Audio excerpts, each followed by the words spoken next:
जो welcome to my channel. बेटा आज हम करेंगे क्लास 9th की गणित की वर्कशीट नंबर 56 जो कि 16 नवंबर की है। आज की वर्कशीट में हम पढ़ेंगे व्रत के बारे में। ठीक है, व्रत का फर्स्ट पार्ट है ये। देखिए आपको बेटा व्रताकार एग्जाम्पल दे रखा है। पहिया जो होता है वो सर्कल की फॉर्म में होता है। घड़ी, चूड़ी, 50 पैसे का कॉइन, 1 रुपये का कॉइन, ये सब सर्कल की फॉर्म में होते हैं, यानी कि व्रताकार होते हैं। ठीक है, चलिए। एक तल पर उन सभी बिंदुओं का समूह जो तल के एक स्थिर बिंदु से एक स्थिर दूरी पर स्थित होते हैं व्रत कहलाता है। यानी कि ये जो है आपका एक स्थिर बिंदु है और इससे जो है ये स्थिर दूरी है। ठीक है, स्थिर दूरी मतलब समान दूरी है। हर तल पे ये स्थिर दूरी है। तल मतलब हर उस पे सरफेस पे। ठीक है, इसको हम क्या कहते हैं? व्रत कहते हैं। जो आपका बिंदु जो होता है स्थिर बिंदु, उसको हम कहते हैं केंद्र। यहाँ पे केंद्र क्या है आपका ओ।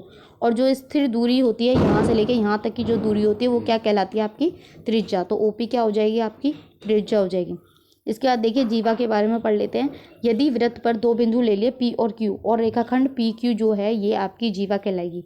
जो वह जीवा जो वृत्त के केंद्र से होकर गुजरती है वृत्त का व्यास कहलाती है। यही अगर मैं लाइन सेंटर से लेती हूँ यानी कि वृत्त के केंद्र ओ से लेती हूँ तो ये वृत्त की जीवा है। इसको क्या कहेंगे? व्यास। व्यास होता है ना जो सेंटर से निकलता है। वृत्त की सबसे लंबी जीवा क्या होती है? व्यास। व्यास जो होती है वो वृत्त की सबसे लंबी जीवा होती है। ठीक है, अब चाप के बारे में देख लेते हैं। दो बिंदुओं के बीच के वृत्त के भाग को चाप कहते हैं। ये देखिए ये दो बिंदु हैं, इनके बीच का ये वाला जो है आपका लघु चाप है यानी कि छोटा वाला, और ये वाला जो है आपका दीर्घ चाप है। बड़े भाग को दीर्घ चाप कहते हैं और छोटे भाग को लघु चाप कहते हैं, और इसको हम ऐसे लिखते हैं, ऐसे निशान लगाते हैं। संपूर्ण वृत्त की लंबाई को उसकी परिधि कहते हैं। ये जो वृत्त है अगर हम यहाँ से पूरी लंबाई नापेंगे तो इसको हम क्या कहेंगे? परिधि, सरकमफ्रेंस। ठीक है, अब जीवा क्या होती है? जीवा तथा प्रत्येक चाप के मध्य क्षेत्र के वृत्तखंड को वृत्तखंड कहते हैं। यहाँ देखिए ये जीवा हो गई। ये जो है आपका जीवा और जो चाप है इसके जो बीच का जो एरिया है इसको हम लघु वृत्तखंड कहते हैं, बड़ा वाला। और इसको हम कहते हैं दीर्घ। ये देखिए दीर्घ चाप, दीर्घ मतलब ये बड़ा वाला चाप है और आपका ये जीवा है। इन दोनों के बीच की जो जो एरिया है उसको हम कहेंगे दीर्घ वृत्तखंड, और जो छोटे वाला है उसको कहेंगे लघु वृत्तखंड। ठीक है, अब आप देखिए केंद्र को एक चाप के सिरों से मिलाने वाली त्रिज्या एवं चाप के बीच के क्षेत्र को त्रिज्यखंड कहते हैं। ये देखिए ये दो त्रिज्या है, इनके बीच और ये जो ये चाप है इनको हम क्या कहते हैं? त्रिज्यखंड कहते हैं। जो छोटा वाला चाप है उसके साथ अगर ये मिलता है तो लघु त्रिज्यखंड हो गया, और बड़े वाले के साथ जब मिलता है तो ये दीर्घ त्रिज्यखंड हो गया।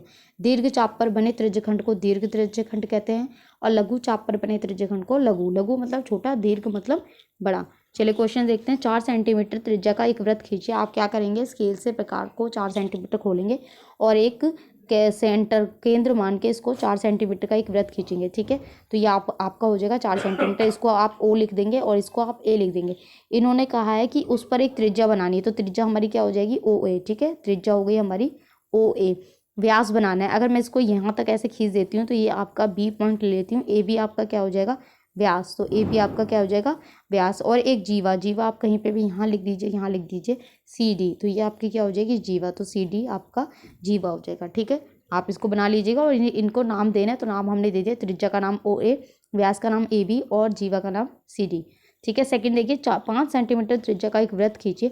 5 सेंटीमीटर का आप एक वृत्त बनाएंगे।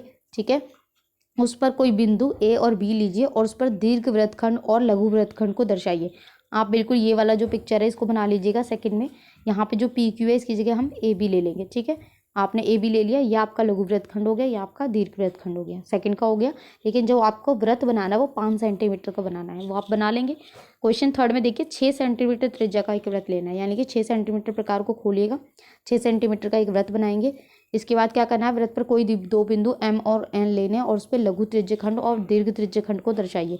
तो ये वाला जो है बेटा पी क्यू की जगह आप पी की जगह एम और क्यू की जगह एन लिख लीजिएगा। ये आपके थर्ड का आंसर हो जाएगा। ये आपका लघु त्रिज्यखंड हो गया, ये आपका दीर्घ त्रिज्यखंड हो गया।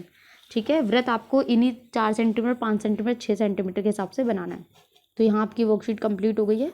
आई होप आपको अच्छे से समझ में आई हो। तो प्लीज़ चैनल को लाइक करें, सब्सक्राइब करें और प्लीज़ अपने फ्रेंड्स के साथ शेयर ज़रूर करें। Thank you.